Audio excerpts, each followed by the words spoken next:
Pero ahora sí, ya le saludamos, le dimos unas muy buenas noches a la diputada Ferreira. Le agradecemos por venir la primera vez al programa, Mariela. Y bueno, son muchas las preguntas que por ahí podemos comenzar con esta. Ya sos diputada, ya estás en la legislatura, un año muy particular, un año donde no ha habido muchas sesiones, por esto justamente de la pandemia, pero donde sabemos que estuviste trabajando en algunos proyectos. Ahora la pregunta inicial es esta. Cuando ingresaste a la legislatura, ¿te imaginabas todo ese panorama legislativo, reuniones de comisiones, pelear para que te aprueben una ley, perseguir y trabajar por una ley? ¿Cómo fue tu primer día ahí en la legislatura? Uno tiene como una visión, pero es muy diferente cuando vos ingresás y te toca, como vos decís, pelear por lo que considerás que es válido, ¿no? Consensuar con tus pares, aparte en un año y en semejante contexto, que fue todo atípico, con muchas inseguridades respecto a la salud pública, mucha preocupación respecto a la salud pública, un mundo diferente para mí, sin lugar a dudas, pero un mundo apasionante, muy interesante y bueno, con todas las ganas, por supuesto.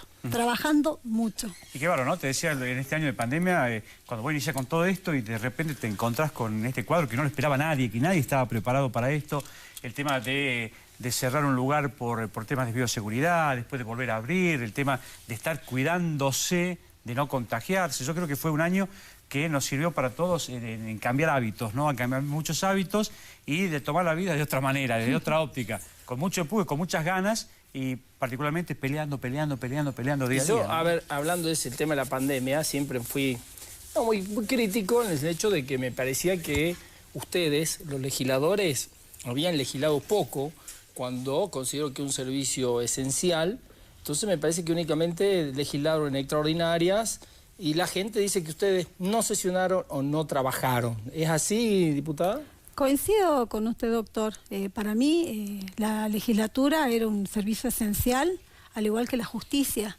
Y yo entendía que nunca tendríamos que haber parado, tendríamos que haber estado a la altura de las circunstancias. Más que nunca necesitábamos hablar de salud y generar leyes que resguarden a la población en todo lo que tenía que ver con el tema seguridad, sanitario y otros temas que hicieron a la pandemia. Pero bueno, creo que esta pregunta más que nada corresponde que usted se la haga al presidente de la legislatura, quien es el que le corresponde convocar a sesiones.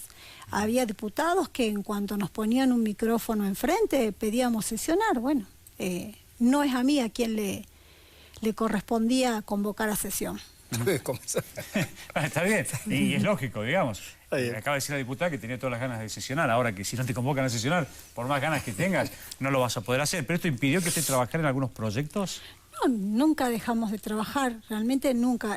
Hubo la primera etapa de la cuarentena que se trabajó desde casa porque, bueno, estábamos todos muy preocupados y creo que toda la población hizo la primera etapa de una manera muy estricta. Después entendí que no podíamos seguir quietos, por lo menos los legisladores no podíamos seguir quietos y empezamos a recorrer la provincia, a visitar hospitales, Ramal, Puna, hablar con los médicos, hablar con los directores de hospitales, tratar de colaborar en todo lo que pudiéramos y por supuesto tratando de generar proyectos de leyes que acompañen todo este contexto que era sumamente desconcertante, como vos decías, ¿no? Estábamos todos en Cuando nosotros tenemos un invitado, obviamente leemos acerca de ese invitado, averiguamos qué es lo que hizo. Y a mí me llamó la atención en estos últimos días un proyecto de ley que usted presentó relativo al tema de salud. Es un proyecto de ley de endometriosis que recibió 45.000 visitas en las redes sociales en los últimos días. Aparentemente es un proyecto de ley que pegó fuerte. ¿Qué es la endometriosis y por qué, digamos, la presentación de ese proyecto? Que por ahí nosotros no la conocíamos, ¿no?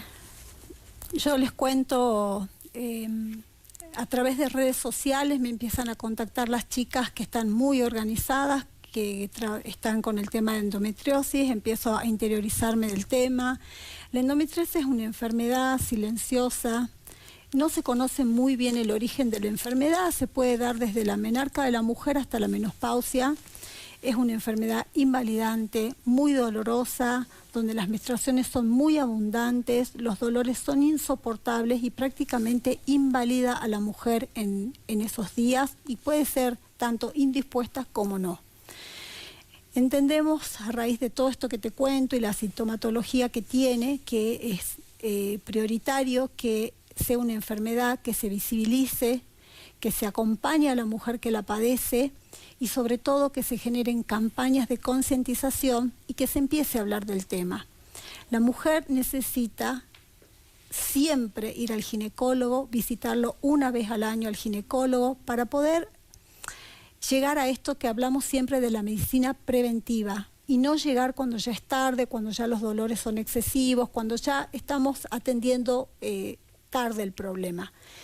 Necesitamos que la obra social la reconozca a la enfermedad. ¿Hoy no la reconoce? Hoy no se la reconoce. Hoy no se la reconoce, necesitamos que se la reconozca la enfermedad, necesitamos un acompañamiento también terapéutico. Las personas que sufren de endometriosis y tienen los síntomas así muy exacerbados, como lo que les acabo de explicar, también tienen muchísimos problemas a nivel emocional. Yo siempre hablo de lo emocional porque creo que es imposible hablar de salud porque si no hablamos de lo emocional, la salud es un conjunto de cosas, es física y es emocional, van de la mano, no podemos separar una cosa de otra. Una mujer que sufre endometriosis tiene problemas en el trabajo, tiene problemas con su pareja, tiene problemas con sus hijos, porque pasa una gran parte del mes prácticamente inhabilitada y con dolores muy profundos. No siempre es comprendida y no siempre se le cree. Por eso es la importancia de concientizar y de hablar de endometriosis y sobre todo del acompañamiento terapéutico a través de los psicólogos, de la medicación que es cara y no nos olvidemos que esta enfermedad en los casos más extremos produce infertilidad. Y una mujer que está en una edad reproductiva, darse con la noticia de que no puede ser mamá, sufre un shock que le cambia la vida y también tenemos que acompañar esos procesos que hacen al bienestar de la familia. ¿Este es un proyecto que usted está trabajando, que ya lo presentó? Lo presenté ya en la legislatura, estoy esperando, calculo que en la próxima sesión ordinaria va a ser derivado a la comisión que corresponde, que es la Comisión de Salud. Estuve hablando con algunos de mis pares, viendo con muy buen agrado de que, sobre todo las mujeres que saben de qué estoy hablando, entienden que es algo muy interesante y algo que debemos tratar, debemos dar el debate.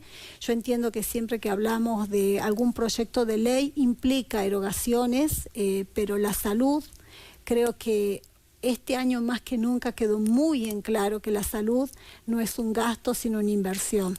¿Usted es optimista que se sancione esa ley? Sí, soy optimista. ¿A pesar de que usted es minoría y la presentó?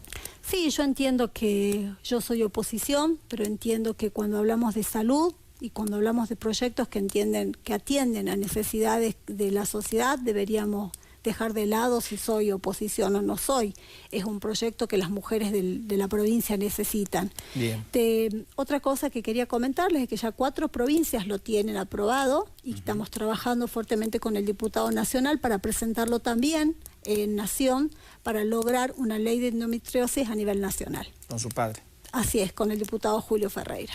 Cuando hablamos, diputada, lo acaba de mencionar usted, esto de estar en la legislatura, pelear por los proyectos y demás, de ser oposición, de ser oficialismo, ¿se hace sentir mucho eso en la legislatura? Sí, se siente mucho, sin lugar a dudas que se siente mucho. A mí me gustaría que fuera de otra manera, pero bueno, no lo es. Muchas veces no estamos de acuerdo y bueno, esto es así, los números imponen sí, a la son hora... la mayoría, las minorías de la democracia, pero también depende, digamos, como se dice, de la cintura, de la capacidad de diálogo que tienen que tener ustedes los legisladores para sentarse, negociar y sacar algunos proyectos a pesar de que no son mayorías, ¿no? Sí, seguramente podemos tener muchos puntos de desencuentro, pero sin lugar a dudas que hay que siempre tratar de, a través del diálogo, en algún punto nos vamos a encontrar. No todo lo que nosotros decimos está mal, ni todo lo que los otros dicen está mal. Tiene que haber un punto de encuentro. La ley de femicidio creo que es una ley donde trabajaron todos juntos y creo que eso se le debía a la sociedad, ¿no? Yo personalmente, al menos este año, vi eso. que se sentaron todos y trabajaron, digamos, en ese tema, ¿no? Sí, y fue un gusto trabajar, colaborar y participar del proyecto. Trabajamos muy bien realmente en la Comisión de Género, con mucho respeto y sin lugar a dudas que salió lo que consideramos que fue lo mejor, habiendo escuchado las organizaciones sociales y habiendo, por supuesto, sobre todo escuchando a quienes son víctimas y padecieron todo lo que es violencia de género. Sí, fue un gran trabajo y honestamente siempre hubo diferencias, pero se logró llegar a un proyecto superador. Diputada, ¿en qué comisión integra usted en la legislatura? Yo soy presidente de la Comisión de Medio Ambiente y estoy también en la Comisión de Legislación General. Medio Ambiente, ¿no? Justo este año que han tocado también una situación de incendios catastrófica para la provincia. Tengo entendido que también estuvo reunida, participó de una reunión con el ministro de Medio Ambiente de la Nación, Cabandier, en su visita a la provincia. Sí, tuve la oportunidad de dialogar con él. Fue muy bueno poder acercar posiciones con el ministro. Hablamos de cómo vio la situación en Calilegua. Yo ya había estado en contacto con el intendente del Parque Nacional, estoy en contacto con directores de Nación también, del Parque Nacional, con Ricardo Guerra y en charlas por Zoom, viendo cómo sigue esto. Sobre todo, una vez que se apague el incendio, se va a hacer una evaluación del territorio para hablar cómo va a ser la reestructuración y la restauración post-pandemia. ¿Colaboró la Nación? ¿En qué papel jugó, digamos, la Nación en estos incendios en la provincia con recursos? Y fue vital la Nación, fue muy importante porque apenas el gobierno provincial se puso en contacto con autoridades de Nación, envió a los brigadistas. Acá hay que hacer una aclaración y que es importante hablar de este tema porque el trabajo que hace el brigadista es un trabajo especial, están absolutamente capacitados para los incendios forestales, entonces era muy importante que Nación reforzara el acompañamiento con brigadistas.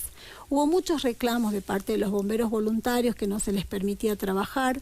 Yo he hablado con todos los involucrados o con las personas que están en la toma de decisiones, con la ministra Cigarán, he hablado con Ezequiel Morales, he hablado con muchas personas, con el mismo ministro Cabandier. Y ellos me explicaron y todos coincidieron, y esto quiero ser muy en clara, todos coincidieron que en este tipo de incendios se necesita brigadistas. ¿Por qué no se le ha permitido participar a los bomberos voluntarios? Porque la capacitación que tienen los brigadistas, a diferencia de los bomberos voluntarios, es muy diferente. Sí se aceptó y por supuesto de muy buen agrado la colaboración y la buena voluntad que tienen los bomberos voluntarios, valga la redundancia, en todo lo que fue el manejo del fuego a los costados de la ruta. Pero una vez que ya había que entrar al territorio donde la situación estaba muy complicada, se entiende que los capacitados son los brigadistas. Aparte, corren riesgo hasta su propia vida si no están bien preparados, porque la magnitud del incendio, que era inmanejable y en zonas inhóspitas, inclusive de difícil acceso, creo que daba para que las personas que son capacitadas lo hagan, si no ponerse en riesgo ahí también la vida de los voluntarios. Sí, y por supuesto, y hasta con falta del equipamiento apropiado, porque no están en condiciones de atacar este tipo de incendios, ¿no? Entonces fue más que nada a modo de cuidarlos que de dejarlos de lado.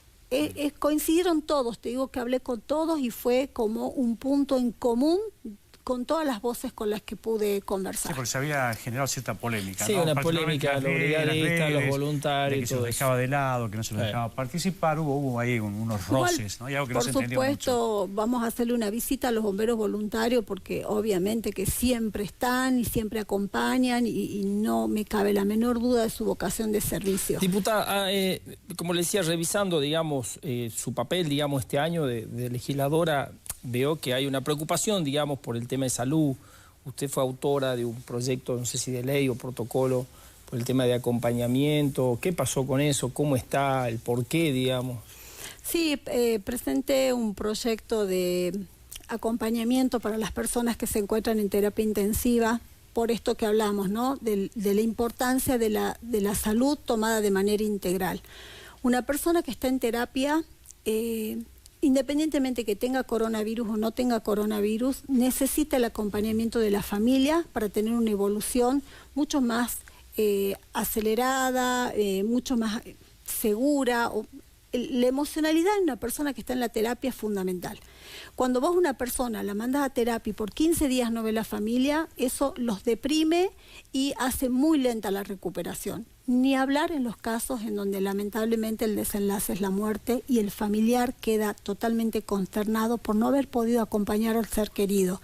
De solo pensar que a un ser querido mío le pueda pasar eso, me conmueve profundamente. Presenté un protocolo de acompañamiento. Lamentablemente no se le dio lugar.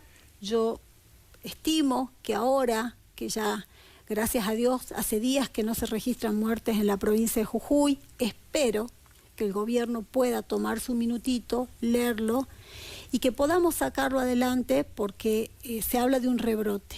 Y si nos vuelve a pasar, que ya nos pase teniendo el protocolo aprobado, porque esta situación puede repetirse y no es un capricho, realmente es una necesidad. Hemos visto casos en la provincia y en todo el país de seres que han perdido a sus padres, algo más querido que los padres, los abuelos, y lamentablemente no pudieron despedirse, no pudieron verlos, incluso tuvieron que ser sepultados y nunca pudieron ver a sus seres queridos.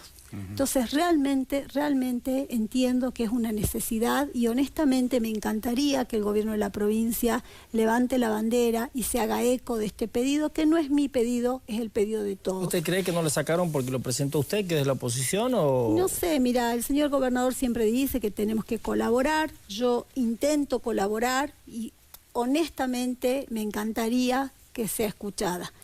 Hoy, diputados, no el día de hoy, en estos días, diputados lo trató al tema, tiene media sanción y va a salir también por ley nacional, y dentro de lo que es la ley nacional habla de un protocolo de acompañamiento y Jujuy estaría en condiciones, no soy la única que ha presentado un protocolo.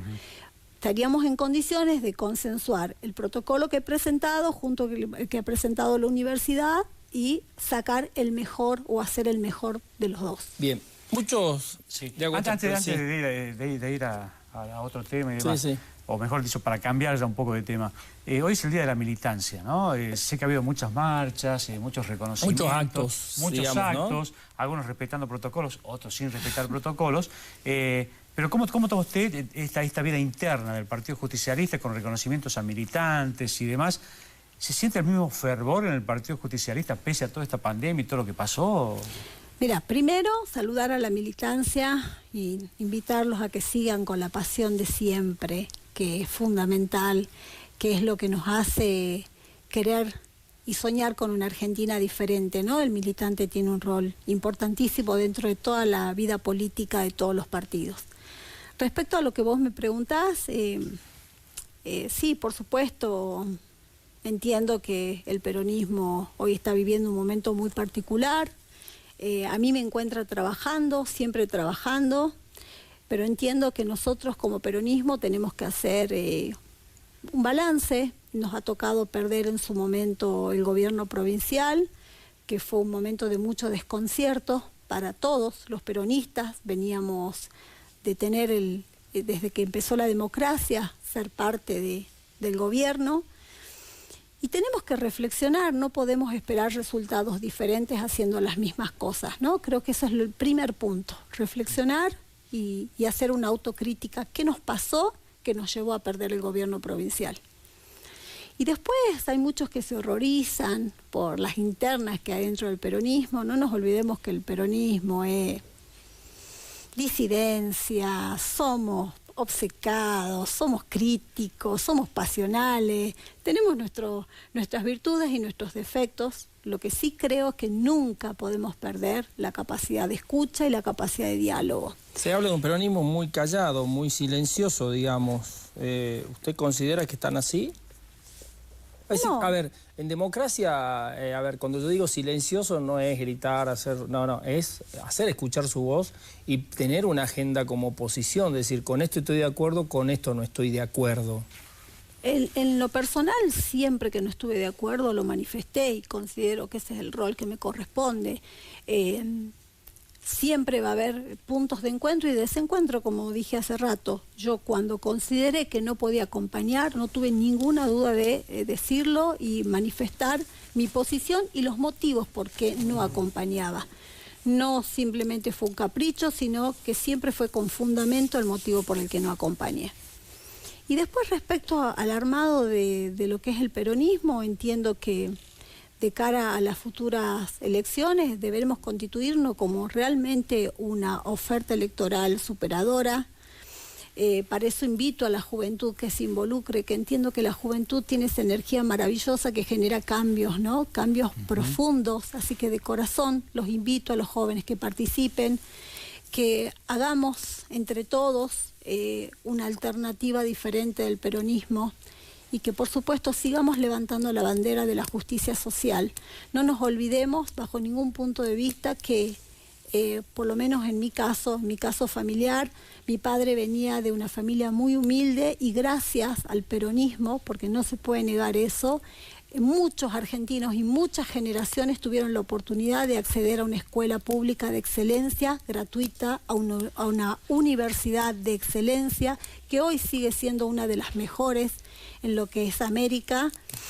Y bueno, eso también es peronismo, así que yo desde lo más profundo sueño con todo eso. Es difícil sí. que se logre esto, teniendo en cuenta esto que usted está pidiendo, ¿no? Que se siente y se dialogue un poco más. ¿Está difícil o está lejano el diálogo dentro del justicialismo de acá con miras justamente a las próximas elecciones a las que estamos haciendo mención el año que viene? Por ejemplo, ¿qué pasa en el justicialismo que no hay ese diálogo? Creo que todos tienen que resignar un poco, ¿no? Cuando están todas las posiciones muy duras, perdemos la capacidad de escucha y diálogo. Todos tenemos que bajar un cambio, resignar posiciones y tratar de encontrar un punto de encuentro para que el peronismo jujeño vuelva a ser lo que siempre fue, una alternativa inmejorable dentro de lo que son los partidos políticos de la provincia. Quizás hoy muchos justicialistas por allí no se sienten identificados porque tienen la mirada puesta a nivel nacional, que es donde está el oficialismo. Sin embargo, en la provincia son oposición. Quizás esa mirada hacia Buenos Aires impide que se mire un poco y se reacomoden las cosas acá abajo, ¿no? Aquí en Jujuy. Sin duda, pero nuestra realidad es Jujuy, independientemente que, por supuesto, yo me reflejo en Buenos Aires, el partido al que pertenezco, es el presidente que yo he votado y no podemos negar el acompañamiento que le dio el gobierno nacional a la provincia de Jujuy, con ATP, que ahí también estuvo trabajando el diputado Ferreira, con ayuda con médicos, con enfermeros, o sea, un acompañamiento muy importante. Pero nosotros tenemos que, creo que, mirar nuestra realidad, y nuestra realidad es que el pueblo jujeño eligió un gobernador hace muy poco tiempo que asumió su segundo mandato y soy una convencida que las instituciones deben respetarse. Es la voluntad del pueblo jujeño. Decidieron que el radicalismo continúe en frente del gobierno provincial, nosotros tenemos que respetar y trabajar para conquistar a quienes no nos votaron. Reconquistar sería, porque Totalmente. Venimos de una provincia que fue durante muchos años peronista. Peronista y perdieron. Diputada, la gente por ahí en la calle me dice, bueno, hoy comentando a algunos, me dice, ¿quién está en el programa? Le decía, bueno, la diputada Ferreira. Y me decían, la diputada que llegó por su papá, la que está en la sombra, bajo la sombra de su papá. Es así, digamos, porque su papá es una imagen muy fuerte, digamos, ¿no? Diputado nacional y tiene una imagen muy fuerte. ¿Es así? ¿Usted siente así o no? Sin lugar a dudas que Julio Ferreira es una persona muy fuerte, muy querida en la provincia, casi obtuvo la gobernación, sin un peso. La campaña que se hizo su padre, ¿eh? Hicimos una campaña extraordinaria desde la más absoluta de la humildad y logramos resultados inmejorables. Sin lugar a dudas que Julio Ferreira fue uno de los que levantó el peronismo, al que yo le estoy muy agradecida. Gracias al diputado Ferreira, el peronismo pudo llegar a tener la cantidad de diputados provinciales que tiene hoy. Ahora, con todo el respeto, es mi referente, es mi padre, es mi referente como padre, es mi referente político, pero yo soy Ferreira y tengo carácter fuerte, y sí, trabajo junto a mi padre, pero bajo la sombra de nadie, doctor. Lo importante es no, esto, quizás ¿no? no, Pero ojo, yo sé la intención que tuvo Alberto, pero fue una de las intenciones también, o de algunos dichos que se decía inclusive cuando ocupabas la lista, ¿no? Claro. No me cabe la menor duda, la gente no me conocía. Yo todos los días trabajo para que la gente me conozca y entienda que no soy solamente la hija de Julio, sino una mujer comprometida con la sociedad jujeña.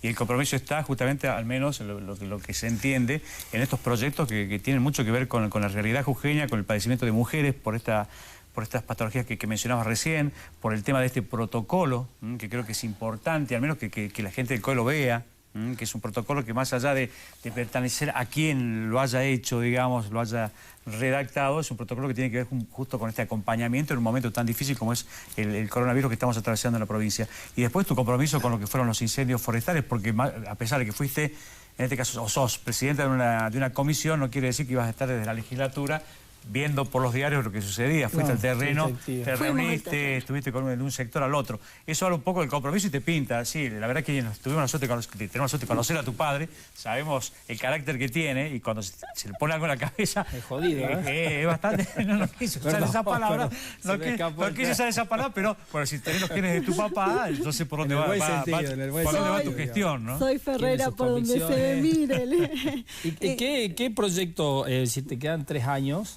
¿En qué proyectos pensás, digamos, trabajar, digamos, porque te queda mucho tiempo, todavía 3 años? Sí. Vos hablas de lo institucional y me imagino que a medida que estás más tiempo le vas agarrando la mano, digamos, a la actividad legislativa. ¿Qué es lo que te parece que se debería cambiar en Jujuy de tu lugar como legisladora? Mira, nosotros en esta situación de pandemia que fue tan tremenda, podemos mirarla de 2 puntos, ¿no? O sea, fue una situación muy difícil, pero también debemos mirarla como una situación de una gran oportunidad para la sociedad. ¿Qué trajo la pandemia de lo bueno? Hagamos un balance y nos concentremos en lo bueno. La modernización del Estado, la modernización del Poder Judicial, con la sistematización de los expedientes, que para mí era importantísimo. Entre comillas, ¿no? Entre comillas. Eso quedó algo a media, al menos en el Poder Judicial. Después tenemos otro invitado, yo soy medio ahí. Bueno, pero vamos a seguir bregando para que eso se lleve adelante. Sí, vamos a seguir bregando para que eso se lleve adelante. Se modernizó mucho el Instituto del Seguro, que había muchas quejas. Hoy ya no tenés que ir tanto al instituto, hay muchas cosas que se hacen desde la virtualidad. Vos vas al médico y la receta con un código es cargada en un sistema y podés acceder, digamos, a la receta farmacéutica. Entre esas tantas cosas que trajo, digamos, la modernización, la pandemia, la sistematización, la virtualidad, entiendo también que nosotros, otro debate que nos debemos, pero muy, muy en serio, es modernizar el sistema electoral. El sistema electoral es antiquísimo, creo que hay que pensar en un voto electrónico, que hay que debatir acerca de una boleta única. Hay muchas cosas para mejorar. Entre otras cosas, me gustaría que le pregunten al doctor Lelo, que está ahí próximamente a ingresar al SET, qué pasa con el fiscal ambiental, que es muy importante también, ¿no? Y también yo estuve hablando un poco de la policía judicial, que también entiendo que es muy necesaria y que sería muy bueno que empiece a funcionar y que va a ser un gran aporte para la justicia. Son muchos los temas en la agenda, por lo visto. Muchos. Y los que irán surgiendo, Bueno, Mara, te agradecemos por haber venido al programa. Queríamos un poco dialogar con vos, conocerte un poco más, que la gente te conozca, porque justamente esta pandemia ha hecho eso, ¿no? Que por ayer a los diputados que recién ingresaron no se los conociera mucho por esta situación que cobró, digamos, los titulares, fue el coronavirus, desde que arrancamos en marzo y no paramos de hablar y no sé si pararemos de hablar. Pero hay vida dentro y en paralelo al coronavirus. Hay proyectos de leyes, hay actividades, hay situaciones, hay legisladores que trabajan, legisladores que no trabajan. Hay de todo un poco. Hay de todo un poco. Así que bueno, fue un gusto tenerte. Bueno, esperemos que la próxima vez que vengas ya nos digas, bueno, mira, se aprobó esto, se aprobó lo otro, y el Partido Justicialista consiguió el diálogo. Creo que sería llegar bien a fin de año. Sería, ¿no?, terminar el año de una manera maravillosa. Bueno, muchas gracias a ustedes por la invitación. Muy bien. Nosotros vamos a ir a una pausa muy cortita y enseguida venimos con la segunda parte de Contrapunto y otra entrevista. Ya volvemos.